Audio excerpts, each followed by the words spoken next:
வணக்கம், எல்லாருக்கும் வணக்கம். காசிகால பைரவே பைரவரப்பணம் சரணம், ஜெகன்மாதா புவனேஸ்வரி திரு சரணம், காசி தேவகுல பண்டார வேதாச்சாரியா திருப்பாரமப்பணம் சரணம், காசி தேவகுரி தௌதிரு கனராமனகுரி திருப்பாரமப்பணம் சரணம், பரபம்ப சிறுபம் பேரஸ்ரீ நரஹரி பாபாஜி திருப்படி அப்பணம் சரணம். ஓம் ஸ்ரீ காலபைரவாய் கடாச்சம். ஓம் ஐம் சௌனோ பைரவேஸ்வரி மங்கலம் யோகபேஷபட்சம் சங்குரு பைரவாய் மங்கலம். ஓம் ஸ்ரீம் கிருமை ஜெகன்மாதா பிதா பரபம்ப சிறுபவேத பைரவம் திருப்படி அப்பணம் சரணம். மங்களே நம சிவாய பைரவ சிவம்.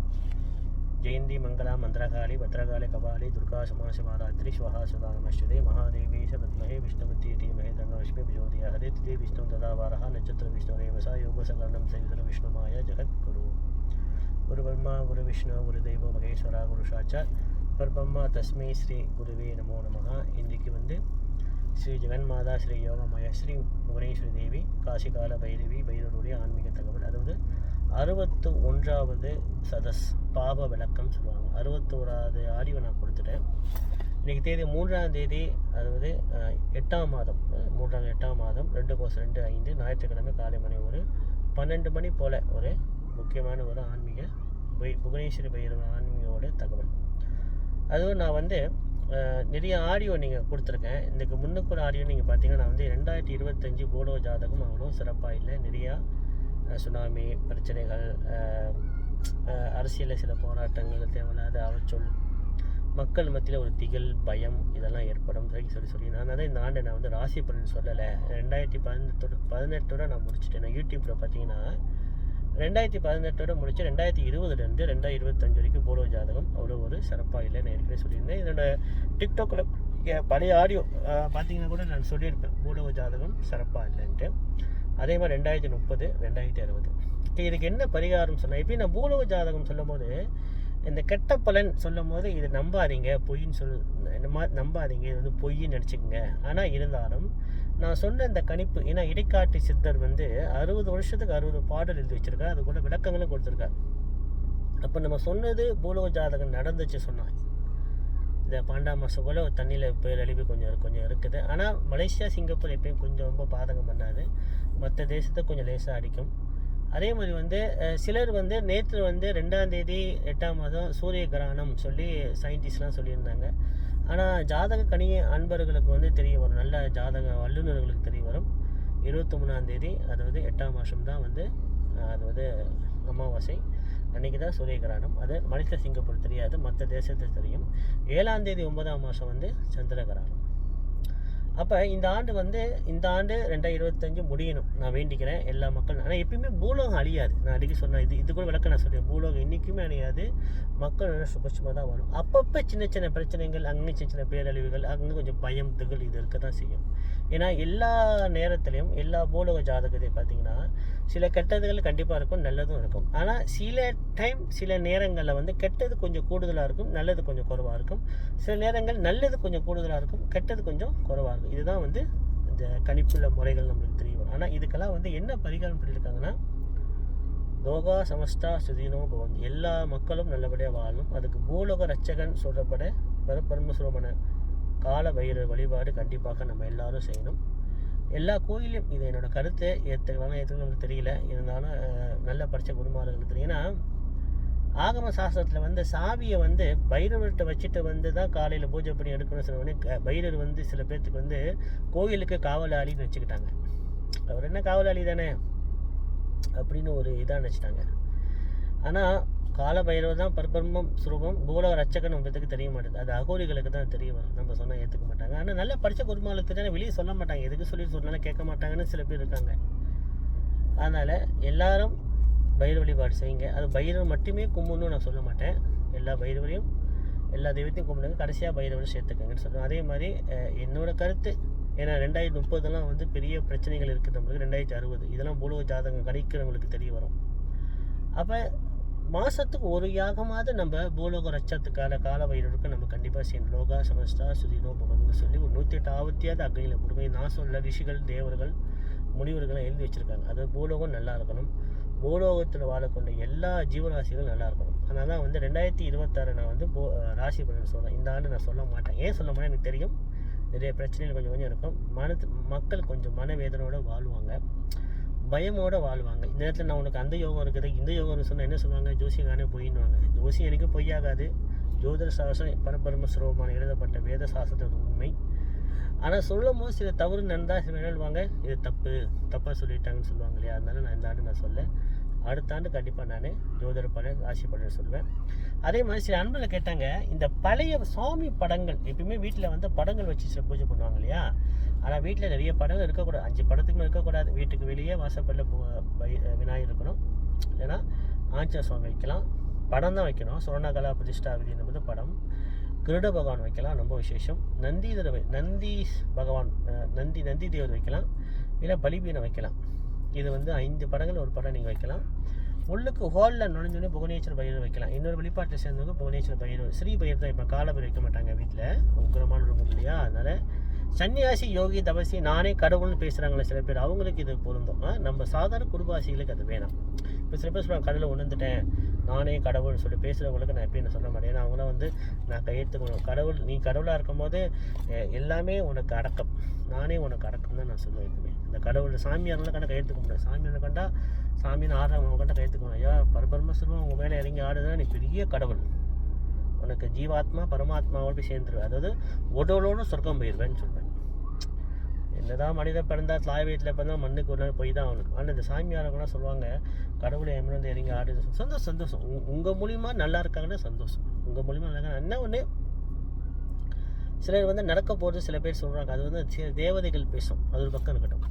அப்போ இந்த சாமி படங்கள் கிழிஞ்சு போகணும், இல்லை அடிப்பட்டு அதை எப்படி மாற்றணும்னு சொன்னால், சாமி படத்தை தூக்கி அப்படியே கொண்டு போயிட்டு ஆற்று ஓரத்துலையோ செடி ஓரத்துலையோ வைக்காதுங்க, பெரிய தோஷம். என்ன செய்யுங்க, அந்த ஃப்ரேமை கழட்டிட்டு அந்த கர்த்தாஸ் தானே இருக்கும், காகிதம், சாமி படம் காகிதம் இருக்கு இல்லையா, அதை வந்து விபூதி போட்டு தலையில் நல்லா குழச்சி அந்த விபூதி நல்லா பூசணும், பின்னாலேயும் முன்னுக்கும் அந்த பழத்தை பூசி நல்லா சுருட்டி அதை ஒரு செடி ஓரமோ இல்லை மரத்து வெயில் வச்சா தண்ணி பட்டு மண்ணோட மண்ணாக போயிடும். ஏன்னா தண்ணியில் கலந்த விபூதி அந்த படத்தில் பூசி தான் நீங்கள் வைக்கணும். இதே சிலைகள் இருந்தால் வேறு கணக்கு. அது ஆகம படித்த குருமார்களுக்கு சிலைகள் வந்து எப்படி அது வந்து, இப்போ ஒருத்தவங்க இறக்குறாங்க, குரு இருக்கார், அந்த குரு வந்து இறக்குற தருவாயில் இருக்கும் போது இறந்துட்டார், சாஜும் அணிஞ்சிட்டார்னா அவர் கையில் அவர் பூஜை பண்ண சிலையை வச்சு எந்த சிசில்கிட்ட ஒப்படைக்கிறாங்களோ அதை ஒப்படைக்கணும். அது வந்து இந்த சமண்டிகான பூஜையில் வரும். இப்போ நானே இருக்க வயசாகிடுச்சு, எனக்கு என்னோடய ஜாதகப்படி எனக்கு ஆயுள் வந்து 75 தான் எனக்கு தெரியும். ஆனால் அது ஆண்டவன் அருளால், பைரவர் புவனேஸ்வரர் அருளால் இன்னும் கொஞ்சம் கூடுதல் கொடுத்தா 90 வயசு வரைக்கும் வாழ்வேன். ஏன்னா நான் எப்படி வாழ்ந்தாலும் கடைசி மட்டும் நானே என்னையே பார்த்துக்கணும், மற்றவங்க என்னை உதவி செய்யக்கூடாதுன்னு வேண்டிக்குவேன். என்னை வந்து மற்றவங்க பார்க்கக்கூடாது, என்னோட உடம்புல தும்பு இருக்கணும், நானே என்னை பார்த்துக்கணும். அப்போ நான் ஒரு கால் சாஜியம் அடைஞ்சிட்டா எனக்கு அடுத்து சிதைப்பில் என் மகனோ என் பொம்பளை பிள்ளையோ எடுக்கும்போது நான் உயிரோடு எனக்கு இறப்பு நேரம் தெரிஞ்சிச்சுன்னா நான் கையில் பூஜை பண்ணி அந்த சிலைகளை ஒப்படைப்பேன். அப்படி இல்லைன்னு சொன்னால் அதை மறுபடி விபூதி பூசி உப்பு தண்ணி கடலில் தான் போடணும். ஆனால் கடலில் போடக்கூடாது. ஏன்னா நான் பூஜை பண்ணுற சிலைகள்லாம் வந்து என் முன்னோர்கள் எனக்கு கொடுத்த சின்ன சிலைகள்லாம் அம்பாள் புவனேஸ்வரி பைரவெலாம் இருக்கார். அதே மாதிரி வீட்டில் வந்து படங்கள் இருந்துன்னு சொன்னால் அந்த படத்தை தூக்கி போயிட்டு குப்பை தொட்டிலையோ தயவுசெய்து ஆற்று ஓரத்துலையோ வைக்காதீங்க. அது அந்த ஃப்ரேமை கழட்டி அந்த கண்ணாடி படத்தை கழிச்சிங்க, கண்ணாடி இடத்துல படிச்சிருங்க. கட்டைகள் இருந்தால் கட்டை இடத்துல பொத்தக்கல்ல கொடுத்துருங்க. அந்த படத்தை மரியாதை செய்யணும். என்ன செய்யணும் சொன்னால் விபூதி பூசணும். தண்ணியில் குழச்சி முன்னுக்கு முன்னால் விபூதி பூசி நல்லா சுருட்டி அதை ஒரு நல்ல ஒரு கோட்டன் துணியில் கட்டி தான் செடி ஓரத்தில் வைக்கும் போது மண்ணோட மண்ணாக அது பூமியில் இத்து போய் மக்கி போய் அப்படியே அமைங்கிடும். அது வந்து உத்தமமான ஒரு செயல். நான் சில பேர் பார்த்துருக்கேன், சில பேர் கேட்டாங்க என்கிட்ட, எப்படியா இதை வந்து எப்படி இந்த படங்களை மாற்றுறதுன்ட்டு. அதே மாதிரி உக்ரமான படங்கள் வைக்கக்கூடாது. நாளைக்கு நான் சொல்லுவேன், உக்ரமான படங்கள் வீட்டில் வச்சு பூஜிக்காதீங்க. சாந்த சுரூபியான படங்கள் வச்சு வீட்டில் பூஜை பண்ணுங்கள். இல்லை வச்சு பூஜிக்கலாம், எனக்கு நல்லா இருக்குன்னா அது உங்கள் இஷ்டம், உங்கள் இஷ்டம் செய்யுங்க. அதே மாதிரி வந்து இப்போ தான் கருட பகவான் உடைய சதுர்த்தி, அது எப்படி சொன்னால் நாக பஞ்சமி கருட பஞ்சமின்னு சொல்லி வளர்பறை பஞ்சமியில் நம்மளுக்கு முடிஞ்சிச்சு. அடுத்தது நான் என்ன சொல்கிறேன்னா, நம்மளுக்கு வந்து ரொம்ப முக்கியமான ஒரு பூஜை வந்து மகாலய பட்சம் நம்மளுக்கு ஆரம்பிக்கும் போது, ஏற்கனவே நான் சொல்லியிருந்தேன் பார்த்தீங்களா, மகாலய பட்சம் நம்மளுக்கு ஆரம்பிக்கும் போது இதில் வந்து முன்னோர்களுடைய வழிபாடு நம்ம கண்டிப்பாக செய்யணும். எளிய மொழி நான் சொல்லி கொடுத்துருக்கேன். நான் வந்து ஆடி அமாவாசையை தொட்டு முன்னிக்க நான் எல்லாம் இந்த எப்படி தர்ப்பணம் எளிய மொழி தமிழ் முறைப்படி சமஸ்கிருத மந்திரத்தை தமிழில் மாற்றி நான் வந்து கொடுத்துருந்தேன். எளிய மொழி செய்து இது பலன் பார்த்தோம். நான் வந்து 2016 சென்னாய் முனியாண்டி கோயிலில் என்னோட புவனேஸ்வரி பைரவர் முறைப்படி நான் தான் குரு, நான் தான் உபதேசம் பண்ணி சில பேர் வந்து இந்த சிராத்தம் பண்ணாங்க. அப்போ நீங்கள் பார்த்தீங்கன்னா ஜீவ ஒளி வெள்ளையாக அப்படி வந்தது. அது வந்து அந்த ஸ்வதாதேவியோடைய ரூபம். அந்த ஃபோட்டோ நான் உங்கள் டிக்டாக்கில் போடுறேன். அதே மாதிரி வந்து அடுத்த ஒரு ஆடியோவில் நான் வந்து டிக்டாக்கில் நான் அந்த ஃபோட்டோ பார்க்குறேன். அந்த ஃபோட்டோவில் பார்த்தீங்கன்னா அந்த தர்ப்பணம் பண்ணும் போதே அதில் ஜீவ ஒளி வெள்ளையாக வரும். இது ஏன் நான் உங்களுக்கு காமிக்கிறேன்னா, எந்த ஒரு வழிபாடும் நீங்கள் நம்பிக்கையோடு செய்யும் போது கண்டிப்பாக அதில் சில ரூபங்கள் பார்ப்பீங்க. இப்போ அக்னி நாங்கள் யாகம் செய்கிறோம், ஃபோட்டோ எடுக்கும்போது பைரவர் தோன்றப்படுறார், சூடாயுதங்கள் வருது. இதெல்லாம் எந்த ஒரு குருமார்களும் மறுபடியும் மந்திர ஜபம் பண்ணி யாகம் பண்ணாங்கன்னா கண்டிப்பாக ரூபங்கள் வரும் அக்னியில். நம்ம சொல்கிற மந்திரத்துக்கு அவ்வளோ சக்தி இருக்குது. நம்ம மந்திரத்துக்கு வந்து நான் இந்த எல்லா ஆடியும் மந்திரங்கள் கொடுப்பேன். இந்த மந்திரங்கள் நல்லா படிங்க. ஏன்னா அற்புதமான பலன் மந்திரங்கள் அள்ளி கொடுக்கும். நம்ம வந்து ஆண்டவர் நம்மளை ஏமாற்ற மாட்டார்ல, மனுஷனை ஏமாத்து. இப்போ பேர் வந்து டிக்டாக்கில் கூட பார்த்தீங்கன்னா நம்ம பிஸ்னஸ் பண்ணுறாங்க, அவங்களுக்கு ஏற்றம் இறக்கம் இருக்க தான் செய்யும். ஆனால் என்னகிட்ட கேட்டால் என்ன சொல்லுவேன்னா, நீங்கள் பிஸ்னஸ் பண்ணுங்கள், ரொம்ப சந்தோஷம், எல்லோரும் வாழணும், எல்லோரும் நல்லபடியாக இருக்கணும். அப்போ சில நேரம் உங்களுக்கு மனவேதனைப்பட்டால் நான் சொல்லி கொடுத்த ராஜமோகினி மந்திரம் ஜெபம் பண்ணுங்க. உங்களுக்கு நல்ல பிஸ்னஸ் வரும். ஒரு கதவு 3 நாளும் ஒரு கதவு கண்டிப்பாக தரும். அந்த மந்திரம் சொல்லி கொடுத்தா ஓம் க்ளீம் சௌம் ஸ்ரீம் நமோ பகவதி ராஜமோகினி க்ளீம் க்ளீம் சகல ஸ்தாவர ஜங்கமம் மம வசம் ஆகுர்ஷாய ஸ்வாஹா. இதுதான் வேறு ஒன்றுமே இல்லை அந்த மந்திரம். இதை நீங்கள் வந்து அந்த டிக்டாக்கில் நான் பார்த்தீங்கன்னா மந்திரம் சொல்லி கீழே நான் எழுதியிருப்பேன். ரொம்ப கஷ்டப்பட்டேன். ஓம் கிளீம் சம்ஸ்ரீ நமோ பகவதி ராஜமோகினி கிளீம் கிளீம் சகல ஸ்தாவர ஜங்கமம் மமவசம் ஆக்குஷாய் ஸ்வா. இது சொந்த பிஸ்னஸ் பண்ணவங்களுக்கு, சாதாரண பெண்களுக்குள்ள இப்படி ஜபங்கள் பண்ணலாம். உங்களுக்கு வேலை இடத்துல பிரச்சனை இருந்தாலும், இப்போ சில பேர் கஷ்டப்பட்டு இந்த டிக்டாக்கில் பிஸ்னஸ் பண்ணுவாங்க. ரொம்ப பேர் இந்த சாமானிய பிஸ்னஸ் பண்ணுவாங்க, இந்த எண்ணெய் பிஸ்னஸ் பண்ணுவாங்க, இதெல்லாம் பிஸ்னஸ் பண்ணுவாங்க. அப்போ அவங்களுக்கு அது யோகமாக செயல்படும். நான் என்ன சொல்கிறேன்னா, இவ்வளோ ரிஷிகள் நம்மளுக்கு எழுதி வச்ச நம்ம ஏன் வீணாக்கணும்? ஏன்னா பூலோகத்தில் பிறந்தால் பாவக்கர்ம தான். நானே ஒரு பாவக்கர்ம தான். மனித பிறந்த எல்லாரும் ஒரு பாவக்கர்மம். எல்லாத்துக்கும் யோக ஜாதகம் அமையாது இல்லையா? ஏதோ சில பேருக்கு சில யோக ஜாதகமாக அமையும். இப்போ ஒரு இடத்துல 100 குழந்தை பிறந்தால் அது 20 குழந்தை தான் ராஜயோகமாக பிறக்கும். மற்றதெல்லாம் வந்து கர்ம குழந்தை, கொஞ்சம் கர்ம தோஷம் கொஞ்சம் கூட இருக்க தான் செய்யும். அப்போ அவங்களாம் என்ன செய்யணும்னு சொன்னால், இந்த மந்திரங்கள்லாம் ரிஷிகள் எழுதி கொடுத்த மந்திரங்கள் நல்லா பயன்படுத்திக்கிட்டாங்கன்னா அவங்க நன்மை வரும். இப்போ நான் சொல்கிற மந்திரத்தில் நீங்கள் ஜபம் பண்ணி பாருங்கள். இப்போ நான் சொன்னேன் பார்த்தீங்களா டிக்டாக்கில், இதுக்கு முன்னாலே பூலோ ஜாதகம் சரியில்லை, சுனாமி வரப்போகுது, தண்ணி பிரச்சனை இருக்குது, அரசியலில் சில போராட்டங்கள், கட்சிக்கு முச்சரிப்பு, நாட்டுக்கு இது போராட்டம், இதெல்லாம் வந்து இதுக்கு முன்னாடி நான் சொல்லிட்டேன். இப்போ தானே வருது. பார்த்தீங்களா, இப்போ வந்து ரஷ்யாவில் என்னமோ சுனாமி வருது, ஸ்ரீலங்காவில் லேசாக வருதுன்றாங்க. அப்போ இதெல்லாம் முன்னிக்கே நான் சொல்லிட்டேன்னா இல்லையா? அது நடக்குதா இல்லையா? நம்பி தானே ஆகணும். நான் நடந்த பிறகு எதுவுமே சொல்லலையே, நடக்கிறதுக்கு முன்னாலே நான் சொன்னேன்னா இல்லையா? அப்போ ஜாதகம் உண்மை, மந்திரங்கள் உண்மை, மணி மந்திரம் ஔஷதம் இதெல்லாம் உண்மை. மணி தான் ஒரு குழந்தை பிறந்த உடனே அந்த மணியை வச்சு ஜாதகம் கணிப்பது மணி. ஔஷதம் மந்திரம் என்பது அந்த தசபத்திக்கேற்ற யாகங்கள், பூஜைகள், மந்திரங்கள் ஜபம் பண்ணும். ஔஷதம் சொன்னால் மூலிகை, ரசம், அஞ்சனம்னா பொட்டு, இதெல்லாம் எல்லாத்துக்கும் உண்டு. இதில் தான் பொய் இல்லை, பித்தாட்டம் இல்லை. எல்லாமே பொய் பித்தாட்டம் இருக்கா செய்யும். நம்ம தான் அதுக்குன்னு உண்மை இல்லாமல் போயிடுமா, ரிஷிகள் எதுவும் பொய் இல்லாமல் போயிடுமா? நம்ம செயல்பட்டு பார்க்கணும் இல்லையா? கரெக்டான குருவை பார்க்கணும், கரெக்டான மந்திரம். இல்லை நான் அழகாக நான் சொல்லிக் கொடுக்குறேன் டிக்டாக்கில். நான் சொல்லிக் கொடுத்த எல்லாம் என்னோடய பாடங்கள். இதை நீங்கள் செஞ்சு பலன் பார்த்தீங்கன்னா எனக்கு இது கொடுக்க வேணாம். பக்கத்து கோயில் குருமார்களுக்கு போய் குரு தட்சணை கொடுங்க. ஏன்னா நானும் சின்ன வயசில் சின்ன கோயிலிருந்து கஷ்டப்பட்டு வந்தால் தான் எனக்கு தெரியும். சின்ன கோயிலில் உள்ள குருமார்கள் எவ்வளோ கஷ்டப்படுவாங்க, வருமானம் இல்லாமல் இருப்பாங்க, எனக்கு தான் தெரியும். பெரிய கோயிலுக்கு வேணும். ஏன்னா அவங்க வருமானம் வரும், அவங்க எடுத்துக்க மாட்டாங்க. ஏன்னா அவங்களுக்கு நிறைய வருமானம் அதை கண்டுக்க மாட்டாங்க. அதுக்காக அவங்க கெட்டவங்க இல்லை, அவங்களுக்கு நேரம் இல்லை. ஆனால் சின்ன கோயிலுக்காரங்க நீங்கள் கொடுத்தீங்கன்னா சந்தோஷமாக எடுத்து உங்களுக்கு வாழ்த்துவாங்க. அவங்க எப்போ பூஜை பண்ணும்போது உங்களுக்கு ஒரு பிரார்த்தனை வைப்பாங்க, உங்களுக்கு அது ஜெயமாகும். அதனால எப்பயும் வந்து நான் வந்து உபாசனை மார்க்கம் தான். அம்பாள் சொல்லி நான் செய்கிறேன். 2008 சொன்னேன். ஆரம்பத்தில் நான் முதல் சொல்லி கொடுக்கும்போது பைரவருக்கு பூசணிக்காய் வழக்கு ஏற்றுங்க சொன்னேன்னு பூசணிக்காய் மந்திரவாதினாங்க சில பேர். எல்லா குருமாரும் இல்லை, எனக்கு தெரிஞ்சவங்க அகோதிகள் எனக்கு தெரியும் நான் யாருன்ட்டு. அப்புறம் சில சுடுகாட்டில் போய் அக்னி குண்டம் கட்டணும் பைரவர் யாகம் செய்கிறதுக்கு. அப்போ சுடுகாட்டு மந்திரவாதி என்னதுங்க, இப்போ தான் உண்மையான ரவி குருக்கள், பைரவ சிவஸ்ரீ ரவி குருக்கள், ஆதி பைரவ குரு, வேத குரு சொல்லி சில பேர் ஏற்றுக்கிறாங்க. உண்மை தான், அவர் சொன்னதெல்லாம் ஆரம்பம் நம்பலை.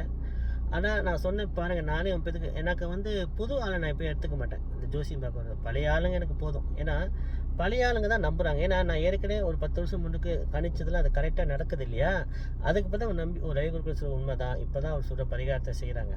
சில நம்பிக்கையுள்ளவங்க செய்கிறாங்க, புது ஆளுங்க நம்ப மாட்டாங்க. ஏன்னா சில விஷயங்கள் வந்து அவங்களுக்கு நடந்தான்னு நம்புவாங்க.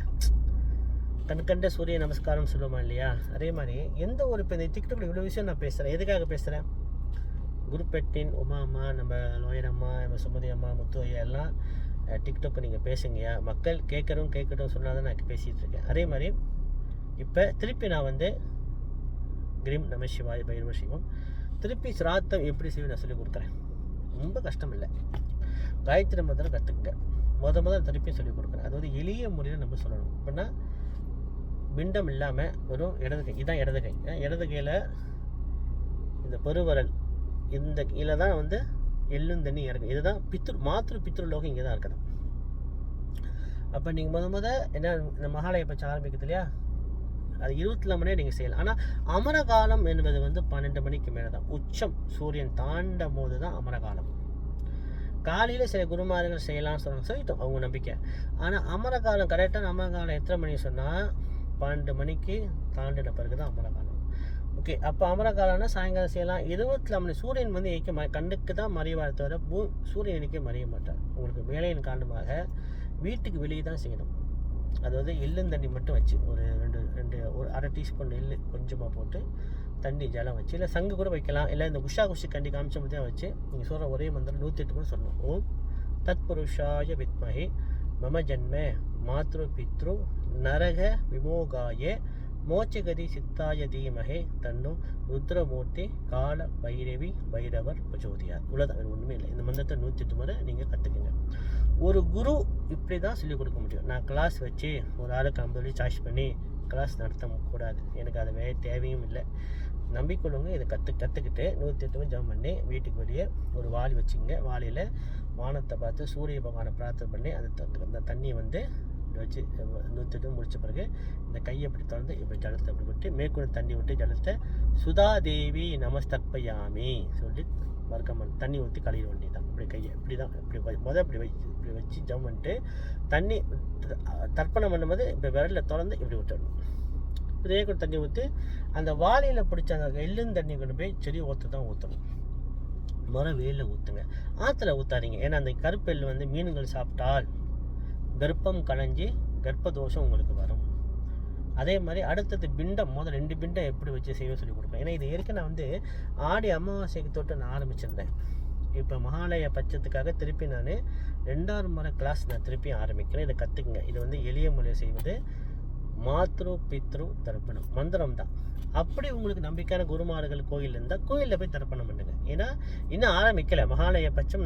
நான் போன ஆடியில் நான் சொல்லியிருந்தேன் மகாலய பட்சம் எப்போ ஆரம்பிக்குது நான் சொல்லியிருந்தேன் இல்லையா, அதுலேருந்து நீங்கள் கணக்கு பண்ணலாம். அதாவது தீபாவளி அமாவாசை, அதாவது தீபாவளி வந்து ஐப்பசி அமாவாசைக்கு முதல் நாள் சதுர்தசி தேதியில் தான் வரும். ஐப்பசி அமாவாசை வரைக்கும் மகாலய பட்சம் என்பது வந்து மாத்ரு பித்ரு கால நேரம். மாத்ரு பித்ரு கால நேரம் இது ரொம்ப முக்கியமான ஒரு காலம். ஏன்னா வேதங்களை ரொம்ப முக்கியத்துவம் கொடுப்பது இந்த முன்னோர்களுக்கு வழிபாடு செய்கிற மாத்ரு பித்ரு சிராத்தத்தை தான். தயவு செய்து எல்லாரும் இந்த மாத்ரு பித்து தரப்பத்தை தயவு செய்து கற்றுக்குங்க. என்கிட்ட கற்றுக்கிட்டு ரொம்ப பேர் கரெக்டாக செய்ய நல்லா இருக்காங்க. இப்போ கூட நாங்கள் இடையில பார்த்தீங்கன்னா மிகப்பெரிய யாகம் பண்ணோம். வருஷத்துக்கு ஒரு முறை ஆடி அமாவாசையை தொட்டு அமாவாசை முடிஞ்ச வர ஞாயிற்றுக்கிழமை, ஆடி அமாவாசை முடிஞ்ச ஞாயிற்றுக்கிழமை நாங்கள் இந்த மகாபெரிய யாகம் மாத்ரு பித்ரு யாகம் ஒரு குடும்பத்துக்கு 400 பிண்டம் எடுத்து வச்சு ஒரு 30 பேர் வந்து கலந்துக்கிட்டாங்க. ரொம்ப சந்தோஷமாக இருக்குது. இப்போ அவங்க கலந்துக்கிற எதுக்கு செய்கிறோம், நாங்கள் எல்லோரும் கற்றுக்குங்க. ஒரு தர்ப்பணத்தை எப்படி கற்றுக்கணும், ஒரு என்னென்ன மந்திரங்கள் சொல்லணும், எப்படி அந்த செயல்முறைகள் என்ன. அதே மாதிரி ஒருத்தவங்க அப்பா அம்மா வயசானவங்க சாஜியம் அணிஞ்சிட்டா அவங்களுக்கு எப்படி சமணிகரணம், அந்த பிரேத சமூகான பூஜை, அபர அஷ்டி கிரிக பூஜை எப்படி செய்வதுன்னு கற்றுக்குங்க. ரிஷிகள் நம்ம கிருட புராணம் படி ரிஷிகள் நம்மளுக்கு ரொம்ப அற்புதமாக எழுதி வச்சுருக்கு. இதெல்லாம் ஏன் நான் சொல்கிறேன்னா, ஒருத்தவங்க இறந்தப்ப நம்ம முறைப்படி இறைவனாக பாவித்து நம்ம அவங்கள தீட்டுன்னு சொல்லாதீங்க, மிகப்பெரிய தப்பு. அப்பா அம்மா உடமையும் மாத்ரு பித்ரு, அதாவது மாதா பிதா குரு, இந்த 3 பேர் உடம்பையும் தயவு செய்து தோஷம் தீட்டு சொன்னீங்கன்னா நீங்கள் மனுஷனே இல்லை. மற்றவங்களுக்கு எப்படி வேணால் சொல்லிட்டு போங்க. ஆனால் உங்கள் 10 மாதம் பெற்று வளர்த்த தாய் தந்தையர்களுக்காக முறைப்படி இறைவனாக பாவித்து, இறைவனை கண்ணுக்கு கண்ட தெய்வங்களாக பாவித்து இந்த 3 பேர்த்து கரெக்டாக சமணிகண்டம் செய்தால் போதும். அந்த சமணிகண்டம் நான் சொல்லிக் கொடுக்கணும் உங்களுக்கு. அடுத்தது ஒருத்தங்க இறந்துட்டா என்னென்ன செய்யணும். ஆனால் நான் நட்சத்திரங்கள் எப்பப்போ பார்க்கணும் நான் சொல்லிட்டேன். ஒருத்தவங்க இறந்துட்டா என்ன நட்சத்திரம், என்ன தோஷங்கள், எத்தனை மாத தோஷம், அதுக்கு என்ன பரிகாரம் நான் சொல்லிட்டேன். இருந்தாலும் திருப்பி நான் உங்களுக்கு ஒருத்தன் கேட்டிருந்தாங்க, திருப்பி நீங்கள் இன்னும் 2வது முறை கொஞ்சம் சொல்லிக் கொடுங்க அந்த மகாலய பட்சத்தை தொட்டு சொல்லி கேட்டிருந்தாங்க. அதனால் இது வந்து 62வது ஆடியோ சதஸ். அதனால் நான் சொல்கிற விஷயங்கள் இந்த பூலோக ஜாதகம் மட்டும் நான் சொன்னேன்னா தப்பான கணிப்பு சொன்னால் நடக்காதுன்னு பொய் நினச்சிக்கங்க. நம்மளுக்கு நல்லது நடக்கணும், கெட்ட வரக்கூடாது. ஆண்டவன் நம்மளை காப்பாற்றுவார். ஆனால் நம்ம சொல்கிற மந்திரம் லோகா சமஸ்தா சுதினோ பவந்து ஸ்வாஹா சொல்லி இந்த கேட்குற குருமார்களுக்கு சொன்ன வேண்டுகோள். நம்ம எல்லாம் நல்லா இருக்கணும், பூமி நல்லா இருக்கணும், இயற்கை நல்லா இருக்கணுக்காக நம்ம எல்லோரும் வந்து இந்த பைரவர் வழிபாடும் கோயிலில் செய்யணும். மாதத்துக்கு ஒரு முறை பூமி நாளுக்காக யாகங்கள் செய்யுங்க. இப்போ எனக்கு கோட்டுமலை விநாயகர் கோயில் ரொம்ப ஏன் பிடிக்கணும், 2 கால ஹோமம் செய்கிறாங்க தினந்தோறும். நான் அப்படி கூட நான் செய்ய சொல்லலை. வருங்காலத்தை முன்னிட்டு நம்ம வந்து மாதத்துக்கு ஒரு யாகமாக அது மக்களுக்காக எல்லா குருக்களும் செய்யலாம். அதுக்கு இது வேண்டுகோள். பைரவர் சித்தம், புகுனி சித்தம், நடக்குமோ நடக்காது ஆண்டவன் சத்தம். காசிகால வேதவி பைரவ அப்பனம் சரணம். ஜெகன்மாதா புவனேஸ்வரி திரு சரணம். நம சிவாய பைரவ சிவம்.